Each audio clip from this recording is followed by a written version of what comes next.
గుర్తి దెంగితే ఈ పళ్ళు ఊసిపోతాయి. మడ్డలో ఉండాలి పళ్ళు ముందు అనుకోడు బడి వాళ్ళ బడి వాళ్ళ ఏంది లవడలో టార్చరు. నువ్వు బడికి ఏం చేయాలరా? మడ్డ ఊడాలా ఏదిలో పోతుంటాడు. చూడు ఏమంటాడు, చూడు వాడు ఎన్ని మాట్లాడుతున్నాడు చూడు.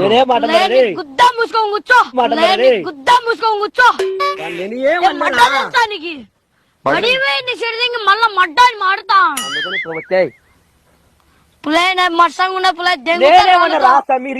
పక్కన అంటారు ఏందో మాడుతున్నాడు ఆమెకి. రాయితో తీసుకుని దెంగితే పుర్రె పగులుతా, రాయితో తీసుకుని దెంగితే పుర్రె పగులుతా. ఇప్పుడు ఏమంటావు? ఇప్పుడు కొచ్చావా? నేను ఇంటికి వచ్చాను. అందులో కోసుకోపోండి, మీకు నవ్వు పట్టింది కోసుకోపోండి. నేను గడసలేనైనా నాకు ఓపిక లేదు. మడ్డ ఊరి ఎగ్జామ్ రాయాల్సి మడ్డ ఊడిపించారు నన్ను. లేకుండా పెద్ద చదివానమ్మంటావు నాయన మహిమ దెంగుతా ఇప్పుడు నాకు ఇచ్చారు. మడ్డలోది ఏం టార్చర్ లవడలోది దెంగి